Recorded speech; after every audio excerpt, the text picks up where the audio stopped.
So, like I said, I'm doing a real clip notes thing on chapter 8, which kind of will introduce it into the kind of, we'll do specifically tomorrow the Illinois legislative branch, then we'll do the executive branch, then on Friday we'll finish up notes with the judicial, and that won't take very long whatsoever.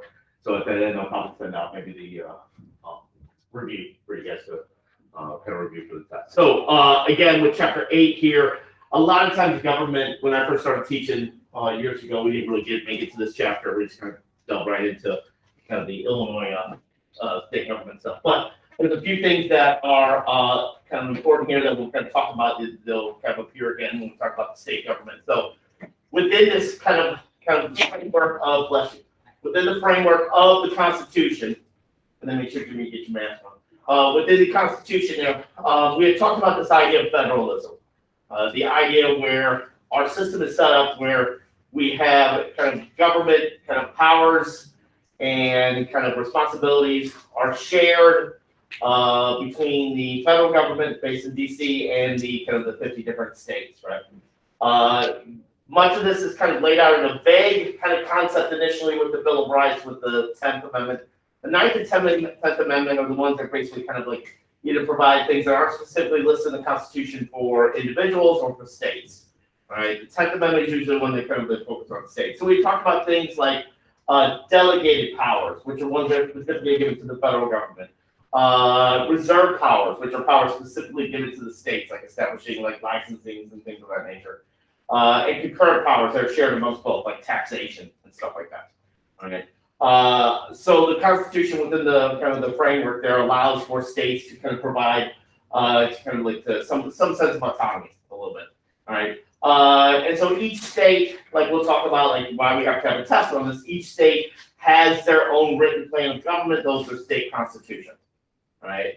Now, the thing about it is that states like the Illinois Constitution, we'll talk about, the current Illinois Constitution was one that was established in 1970. We have kind of amended our kind of full constitutions multiple times here in Illinois.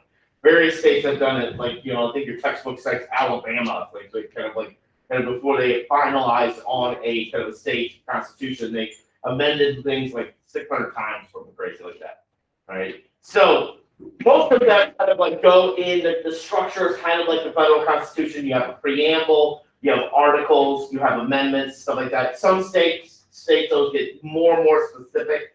Like in the Illinois state constitution, there's a specific thing on like the idea of how state pensions are funded and that. So they tend to be a little bit more specific in nature.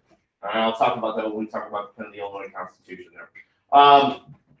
What establishes here also is this kind of relationship between states. Where the article that you guys did the worksheet on, Article 4, is the one that tends to focus on kind of the relationship between states and the federal government, and relationship between states and each other states.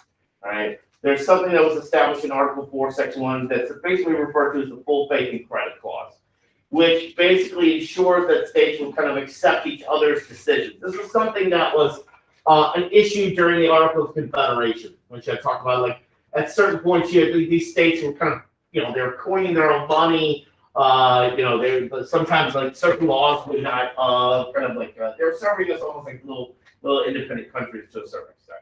Right. So this is like if you go over Missouri and you get pulled over, right? Your Illinois state license, as long as it's valid in Illinois, is kind of accepted as a valid kind of license and registration there. Certain things will differ though as well, like hunting licenses and stuff like that. Hunting and fishing licenses generally like you have to get one from. You can't just take an Illinois kind of hunting license and go over to Missouri and you have to get a specific one. So there's certain little tweaks in there, but the idea, like certain court decisions, basically kind of accepted by them based on the full faith and credit clause. This is established in Article 4. All right, so Article 4 mainly deals with kind of states. One thing is an example of this is kind of how states work together is this concept of an extradition, which you'll hear it every once in a while if somebody's like kind of wanted in a state. If they're arrested, let's say you're arrested in Oregon and you're wanted in the state of Illinois, generally Oregon will basically extradite you to the state where you're kind of wanted in, right? And so things don't get if somebody is wanted in multiple states, then that kind of like sometimes states don't always agree on who can kind of like basically kind of try some person. But they generally get worked out through legal means. So this is a prime example of the full faith and credit clause. It says where states tend to work together in that sense. Rarely does somebody not get extradited from a state. This is essentially just kind of like a kind of understanding that states have. All right. State legislatures, which I'll talk more specifically about Illinois tomorrow. Generally, following the whole kind of concept of our kind of federal legislation, legislative branch, Congress, and that. Generally, 49 of the 50 states are bicameral. They have a two-house legislature. Right? Usually, they have a House of Representatives and the Senate. There's one state, that's Nebraska, that has a unicameral legislature. They just have a Senate. All right, Nebraska is the kind of the outlier. Mainly because the population of Nebraska is relatively, it's a relatively small state. The majority of the population lives on the eastern half of the state between Omaha and Lincoln. Like I used to spend a lot of time in Lincoln. We played up there. I had a band that we traveled to a lot of college towns. And in Nebraska, the story was on game day on football. The population of Nebraska was Omaha first, Lincoln second, and then the stadium third. That you see everybody kind of going there. So Nebraska is the outlier. Illinois, ours is known as the General Assembly. When we they refer to Congress as the one in D.C. So it's generally made up of the House of Representatives and Senate. All right. A couple states though that, like, for example, New Hampshire, and the numbers vary. Like number of kind of representatives and senators in these states. New Hampshire, which is a pretty small state, has 400 representatives in their state legislature, which seems a little bit too much. 24 senators. Alaska has the smallest. They have 40 reps and 20 senators. Illinois has 118 representatives and 59 senators. All right, that's what we're kind of talking about. So what they do is basically 59 times 2 is 118. So they have 59 kind of districts times by 2. All right, we'll talk about that a little more in detail then. All right, so the numbers vary. We don't have a set number like we do, with the kind of in the federal system. There, we have 50 senators and 100 senators and 435 representatives. Generally, what you have also in a lot of these states, you have the various districts that are drawn along district lines. A lot of times, those states determine, how many kind of representatives they have. But it's a Supreme Court case established in 1964. That upholds this idea of one person, one vote. That these kind of districts should be based on equal population. They should have as much equal population as needed. Now, that obviously is not going to be completely adhering to, all right, but in the state representative, like Chicago, it's going to have more districts in that area, mainly because of population. All right. As the further south you get, the districts themselves geographically become much larger. All right, so they cover more areas, but the idea is they're supposed to have basically the same kind of close to population. This is based on a kind of Supreme Court case, and at times states kind of challenge this. At times, the whole the census information just came.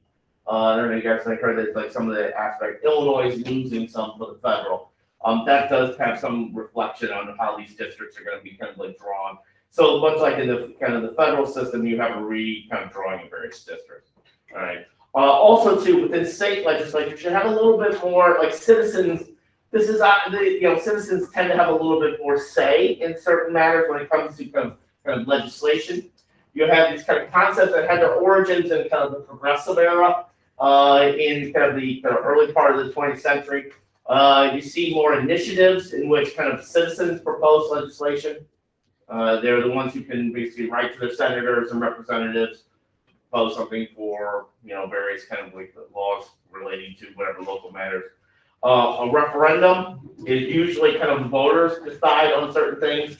Like Missouri had a referendum on the legalization of marijuana, just like in the last election.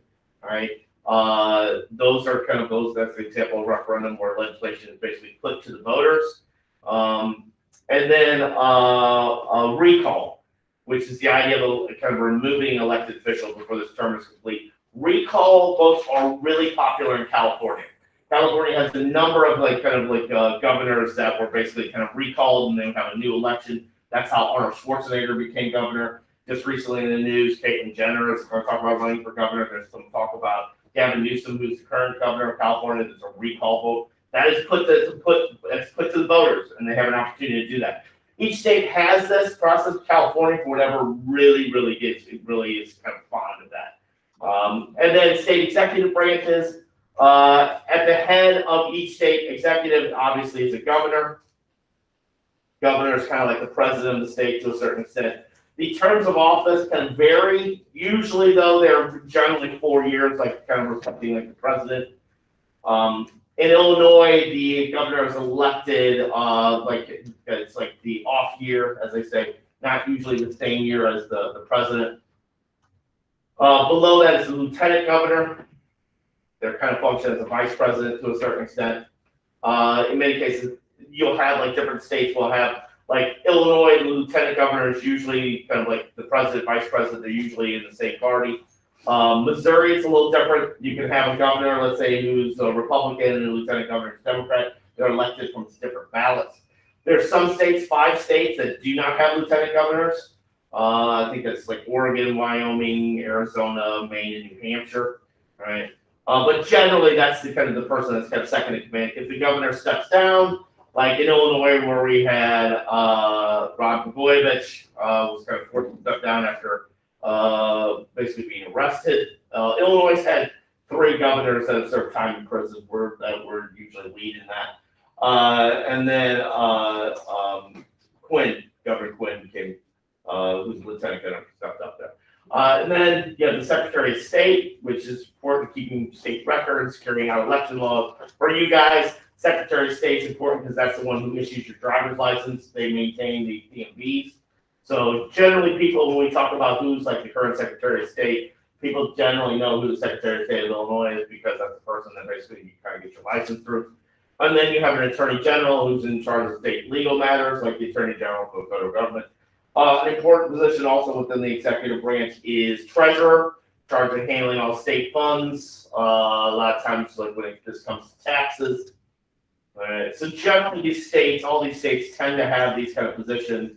Auditors are kind of an important position, comptrollers and stuff like that. We'll talk about all those in when we get to the executive branch on Thursday. I'll give you the names of the various ones that are in Illinois.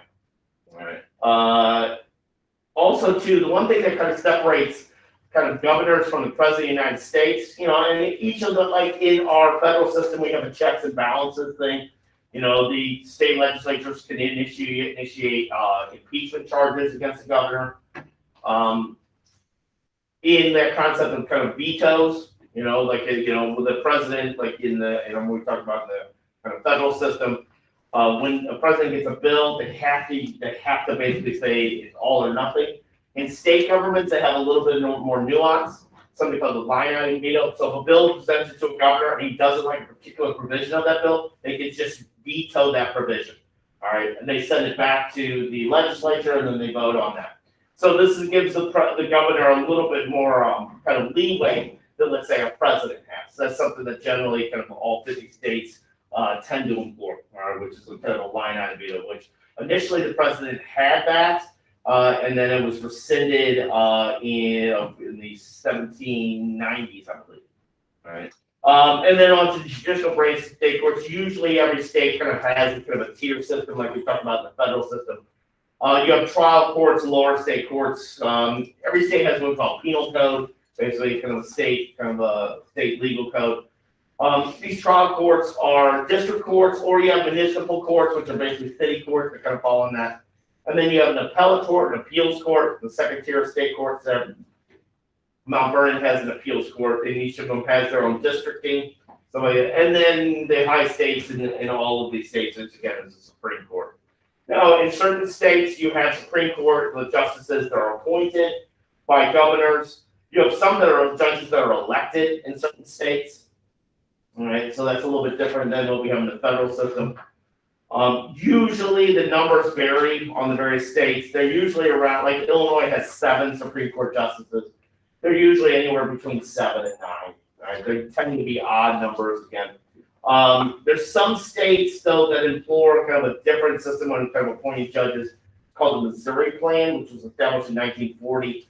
This is a kind of a committee of judges lawyers, even citizens, that basically prepare a list of qualified judges. The governor appoints a judge from the list, and then these judges, in many cases, will face an election. These are kind of district judges, appellate judges, Supreme Court justices. There are a more specific plan called the Tennessee Plan deals with kind of appellate judges. In Illinois, I believe Illinois does not employ what we call the Missouri Plan. I'll have to do a second guess on that, but it differs based on what state. Each state kind of has kind of their own kind of like way of kind of picking judges. And we'll talk about that on Friday for Illinois. That's basically, like I said, a really kind of like a Cliff Notes part of Chapter 8. So, like I said, tomorrow I'll talk about kind of like the structure of the Illinois state constitution. We'll talk about the General Assembly, the legislative branch.